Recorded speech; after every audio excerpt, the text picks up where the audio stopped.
Hey everybody, what up? Scuffy here, and we are going to be taking a look at the Survivor and the Sacrifice mechanics today.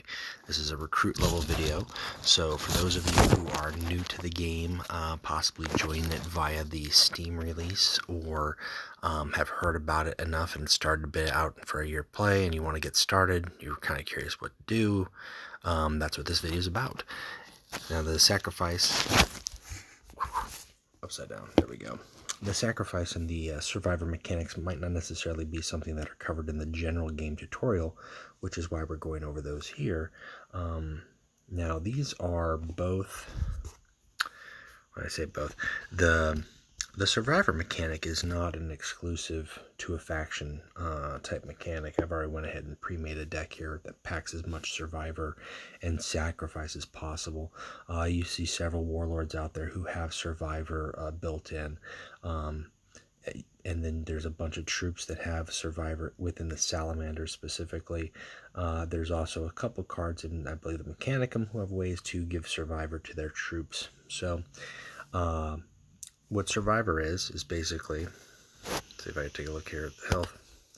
When dying from damage, instead this unit heals that value X basically and then loses survivor. So you can kind of consider it additional health in the way that drop pod works to some degree, except it doesn't last the first turn that they come into play. Or you can kind of consider it a way of healing. Either which way, it's one way that keeps the unit on the board. It does what it says, survives. Sacrifice is the other mechanic we'll take a look at here. Now, sacrifice is very interesting. It is exclusive to the salamanders. And what this does is when this unit dies on your turn as the controlling player by attacking, or by a card that you killed while attacking. So I mean, I can't think of any way that you would be able to, as a salamander player, kill your own units on your turn. Maybe through some weird random tactic pull generation. But basically, if he's killed while attacking, in addition to his attack, he triggers and deals whatever effect that is. In this instance here, Cortan Squad's effect is dealing 2 damage to a random enemy. There are various survivor effects. We'll see some of them through the play. For instance, not survivor, sacrifice effects. Roshan Squad has got a ramped up version of that, which deals 3 damage to the enemy warlord. Then you've got Anatar Squad, who straight destroys a random enemy troop. So depending on what they do, you want to take proper advantage and use of that. I'll go ahead and do just a practice game here. Oops, wrong tab. We'll get into that mess later thanks to the wonders of the replay feature. So one thing that's important to note about Survivor, well, there's several important things to note about Survivor, I guess, but while I'm talking about sacrifice necessarily, let's talk about sacrifice. Sacrifice is not like backlash. That's important to note. Backlash triggers, hey, speaking of backlash, here's a unit right here. Triggers when this unit dies, regardless of whose opponent it is. Sacrifice is very specific in how that unit has to die. It has to die while attacking. Hang on a second here. Hang on here. I had a minor child disturbance outside the door here, so I think I missed 2 turns. Whatever, it's against a bot. Well, here's a way to see if we can get sacrifice to, or survivor to work, rather. I should have used Nubian's ability. Now, Nubian, the reason I chose him as a warlord is his ability is basically give survivor 1 to a friendly infantry or Astartes, so that's a good way to demonstrate that. But we were talking about sacrifice. So again, sacrifice, it looks like he's going to go for this troop here, is not like backlash. Backlash, you can kill that unit on your turn. It can be destroyed. However it leaves the board, it's going to, so you saw the survivor take place right there. However it leaves the board, backlash will trigger. Sacrifice, on the other hand, is very specific. Sacrifice requires, we'll just do that, buy myself some time to talk, requires the the unit to die on your turn while attacking. So if you destroy it, if your opponent destroys it, if it somehow is destroyed by random damage on the board, that's not going to be enough to make it trigger. On the flip side of that, generally, if you look at some of the sacrifice abilities, they are slight degree more powerful than backlash. So while they're very specific in what is requested of them, they're also very brutal in terms of how they well, against Karn, let's go ahead and do that, and we'll tag up here and give him an additional health. Now, so they're generally a little bit more better than backlash. Oh, perfect timing. See, it would have been good to have one of these guys out early in the turn. I think I'm going to take it hard this game. You can thank the child for that, but that's okay. That stuff happens. So what's important to note about Survivor? Well, first off and foremost, Survivor cannot exceed a unit's normal health. Now, I gave this unit here, that Roshan squad, I gave him 2 Survivor. If I gave him 3 Survivor, 4 Survivor, it wouldn't matter. When he dies, he's only going to gain 5 health, or 2 health, because that's what he started out with. I was looking at Numian. If I had some frontline, they'd be good to do. I'm probably going to lose this go. Actually, you know what? It'll be random, and I don't think it's going to work for me. So I took 4 damage here with Numian Survivor. However, it doesn't matter. There's no overrun. That's an important thing to note with the Survivor. So I could take 10 damage. If it drops me to 0, then my Survivor kicks in, so it doesn't spill into the remaining health. I'm going to have that 5 health regardless. I'll take the 10, but it doesn't matter. It doesn't count. Now, that's from one source. There are some instances here. Oh, man. I'm pulling this out of my ass. And even then, that's debatable. There are some instances where... Gadzooks. I don't know if the PC is going to go for the draw. The PC might go for the draw, or might have a fast attack troop in hand. There are some instances where damage from a source is done secondly. There, see, good old luck, random game. That's not much you can do about that. If I had another troop on the board, first turn maybe, I don't know. So you guys see Survivor. You didn't really get to see Sacrifice. Let's try to get specific on the Sacrifice here. It's a little bit harder to pull off, but it tends to be very effective if you use it. So let's look and hope we get some Sacrifice troops. So we've got 2 here. Let's see if I can get another Sacrifice. All right, good. That's a good Sacrifice troop to have. Perfect examples of this. We'll go ahead and throw him out. Now, Sentenced is a prime example, speaking of Raven Guard and damage sources in regards to Survivor. So let's say he puts a Sentenced, which we'll get into in another video. But Sentenced basically applies damage each time a unit takes damage.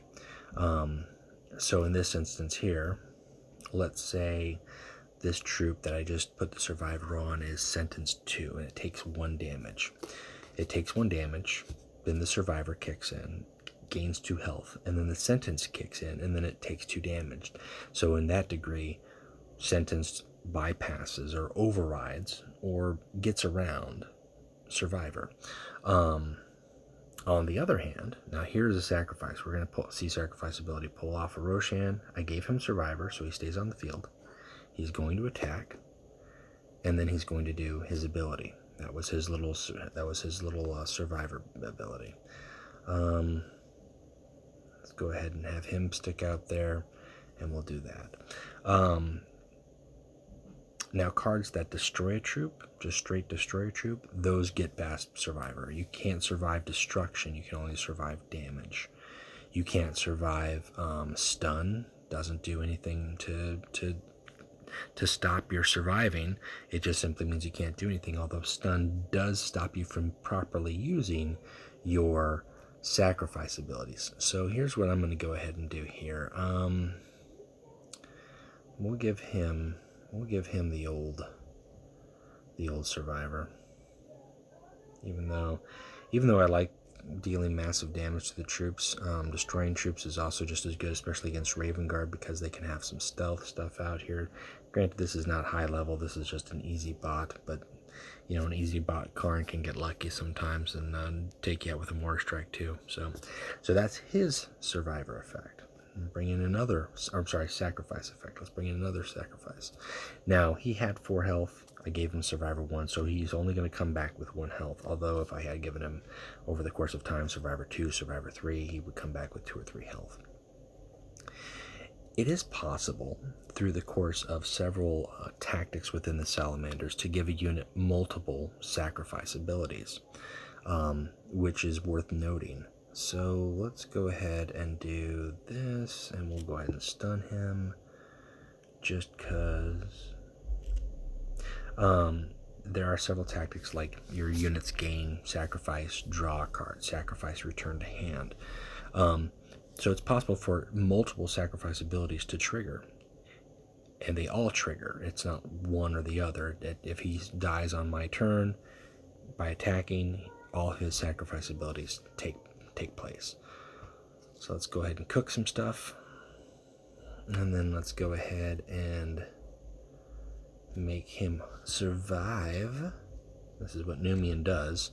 And if you're curious, take a look at my Salamander card by card videos. Take a look at it's very old, it's outdated, it's prior to set 3, but my Numian deck profile is another good example of how to make that really work for you, how to properly use it with the right units, what units are really good in that function and what aren't.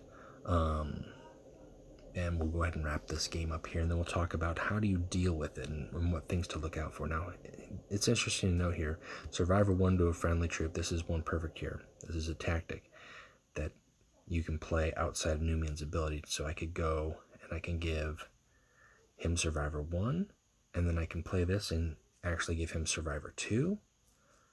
He's going to attack. That's going to give him 2 health as opposed to the 1 that he was gaining. And then we'll go ahead and cook things, and we'll go ahead and just end this game.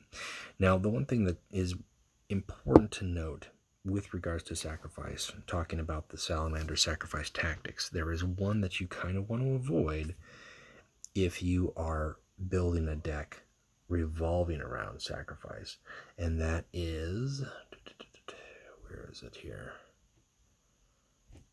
Resilience. Resilience gives your troops sacrifice, return to hand. If they have Survivor, then this sacrifice will still trigger, so that it'll override their Survivor, basically. So, for instance, that troop that I gave the Survivor 2 to, and he had sacrifice, return to hand, instead of staying on the table with 2 health to use again, he's going to go back to my hand, and I'm going to have to redeploy him.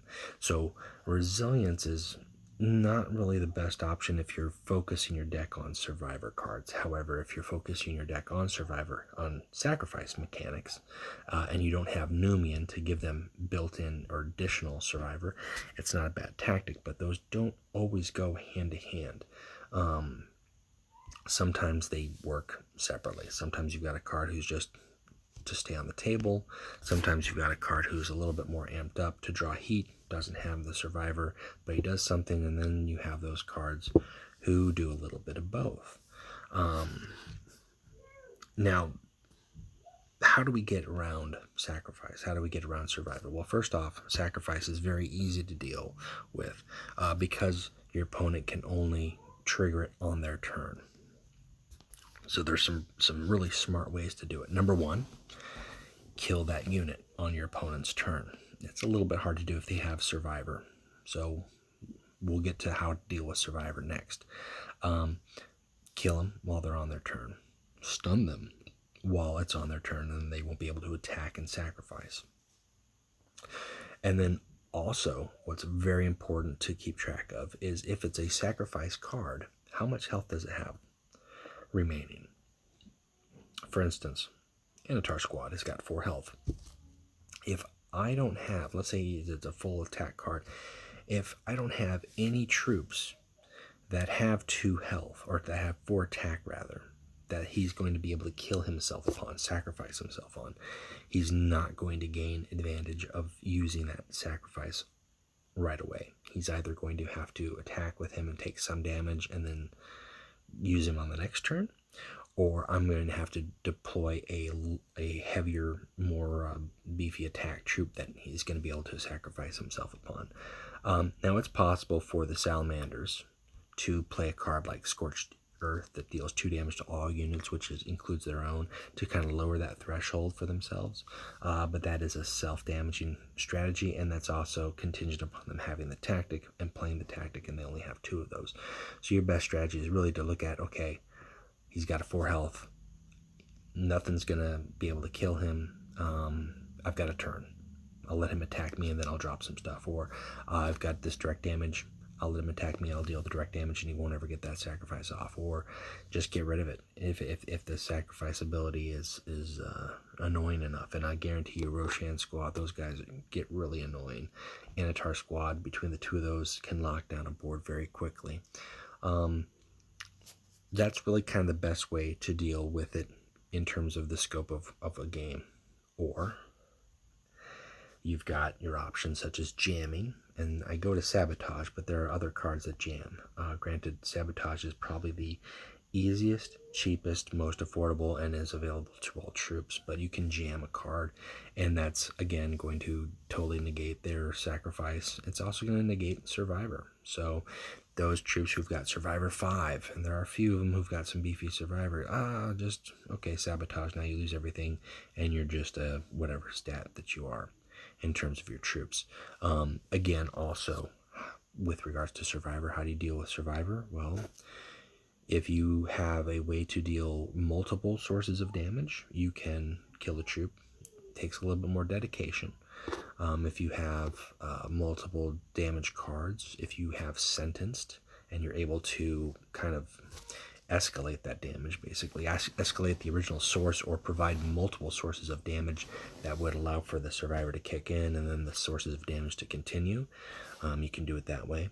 You can also jam. You can also destroy, just straight outright destroy a card. You can bounce a card with Melgator, or I believe the Raven Guard's Inescapable Cell is another way that returns a card from the hand or to the hand. And that's kind of it. I mean, it's very pesky. It's a very pesky thing. Normally, outside of the Salamanders, you're only going to see Survivor on Warlords. You might see it on a troop or 2, but typically there are those Warlords out there. Let's just go into the Iron Warriors, for instance. Narek Drager, he's the most recent addition to the game with Survivor. He's got Survivor 5. He's got 30 health, just like Numian, but technically with that Survivor 5, he's got 5 health. Or does he? If the only way that you're going to kill him is to attack him with a 7 health unit, it's still going to take him to the 5 health. And then I still have 5 health, and technically I took 7 more damage than I should have. So what you do in that situation is you take a look at how can I destroy a Warlord to get a Warlord to 0 health and still have 5 damage from other sources remain to finish him off this turn. Because sometimes it just is that last turn or 2 that can swing the game. I mean, even with that Karn game, that Survivor kicked in, and had not that random luck factor kicked in, that would have been all the time I needed to turn around that loss. And again, I really, sometimes you just gotta lock the door, but that's okay. So those are the 2 mechanics. Again, Survivor not exclusive to Salamanders, but very heavily in the Salamanders. Sacrifice is exclusive to the Salamanders.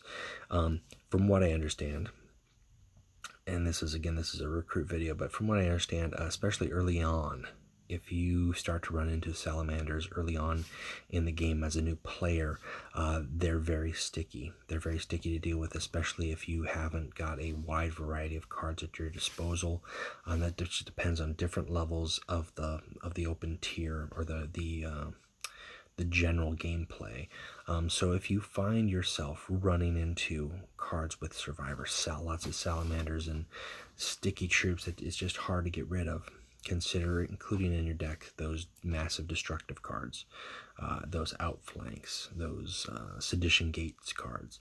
Consider ways to deal additional damage. Karn is a prime example of that. He can take a card's health to 0, have their survivor kick in, and then Karn's ability kicks in, deals 1 damage, and that could finish the card off. Now, granted, that's entirely luck-based, but that is a way around it. So consider the options that you have available with you to best deal with them. Or if you're really running into that many troops, pack those sabotages. Pick up them when they're in the shop if you haven't picked them up from random crates. They're worth it. And other than that, yeah, that's it. Those are the two ones that we're going over today. So next we'll probably take a look at Sentenced. I think that's the next in line with the Raven Guard out here. And that is a little bit... It's a lot of interesting math and combinations and ways to make that work. So we'll take a look at Sentenced in the next video. Anyways, I hope this has been useful to you. I hope you've kind of seen how they both work, have a better understanding of how they work, and have some ways to best deal with them and not get frustrated. And Survivor is frustrating, but it is not powerful on of itself. Sacrifice and Survivor combined are definitely a lethal combo and not to be underestimated. So if you have certain units on the table that you don't want to deal with repeatedly, find ways to get rid of them before the salamanders make the most of them. And otherwise, keep playing Legions, and we'll talk to you later. All right, bye.